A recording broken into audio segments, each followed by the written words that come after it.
बिस्मिल्लाहिर्रहमानिर्रहीम। अस्सलाम वालेकुम स्टूडेंट्स, आप कैसे हैं? आज आपको उर्दू का मजमून लिखवाना जा रहा हूँ। ईदैन ईदैन के मौके पर कौन सा मजमून है? ये इंतहाई अहम मजमून है जो आपके इम्तिहानात में आ सकता है। इसको इसी तरीके से आपने याद कर लेना। इंतहाई आसान मजमून लिखवाऊंगा, आसान अल्फाज में, ताकि आपको याद रहे। और तस्वीरें भी साथ साथ मैंने शेयर की हैं ताकि आपको मंजर आपके जहन में रहें, ताकि आप जब इम्तिहान में लिखने बैठें तो आप बिल्कुल ना भूलें। तो वीडियो को लाइक करना है, दोस्तों के साथ शेयर करना है, और चैनल को सब्सक्राइब नहीं किया तो सब्सक्राइब कर लें। चलें शुरू करें। सबसे पहले आपने ऊपर सुर्खी देनी है ईदैन, उसके बाद पैराग्राफ बना के लिखना शुरू करना है। ईद अरबी जबान का लफ्ज है जिसके मानी खुशी और बार बार लौटने वाली चीज के हैं।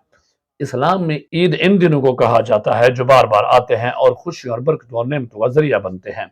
ये दिन अल्लाह की नेमतों के शुक्र अदा करने, इबादत के इनाम के तौर पर खुशी मनाने और दूसरों के साथ मोहब्बत और अखुवत बांटने का मौके होते हैं। मुसलमान हर साल दो बड़ी ईदें, ईद उल फित्र और ईद उल अजहा मनाते हैं। ये लफ्ज ईद उल अजहा है, यहाँ पे कंप्यूटर की वजह से थोड़ा सा मसला हो रहा है, तो आपने इसको सही कर से लिख लेना है।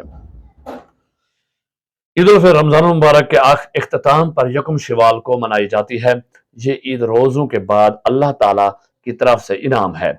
रमजान में इबादत, रोज़े और तिलावत कुरान के बाद ये दिन खुशी और शुक्राने का होता है। ईद उल फित्र की सुबह मुसलमान गुस्ल करके नए कपड़े पहनते हैं, खुशबू लगाते हैं और मस्जिदों में ईद की नमाज अदा करते हैं। नमाज के बाद एक दूसरे से गले मिलते हैं और ईद की मुबारकबाद देते हैं। रमजान मुबारक और ईद उल फित्र से पहले मुसलमान ज़कात और सदका फित्र अदा करते हैं ताकि गरीब और मुस्तहिक अफराद भी ईद की खुशियों में शरीक हो सकें। ईद उल अजहा को ईद कुर्बान भी कहा जाता है और ये 10 जुल्हज्जा को हज के इख्तिताम पर मनाई जाती है। इस दिन हजरत इब्राहीम अलैहिस्सलाम की अल्लाह की राह में कुर्बानी देने की याद में जानवर कुर्बान किए जाते हैं। ईद उल अजहा की सुबह मुसलमान ईद की नमाज पढ़ते हैं, जिसके बाद जानवरों की कुर्बानी करते हैं। कुर्बानी का गोश्त 3 हिस्सों में तकसीम किया जाता है। एक हिस्सा गरीबों के लिए, दूसरा रिश्तेदारों के लिए और तीसरा अपने अहले खाना के लिए।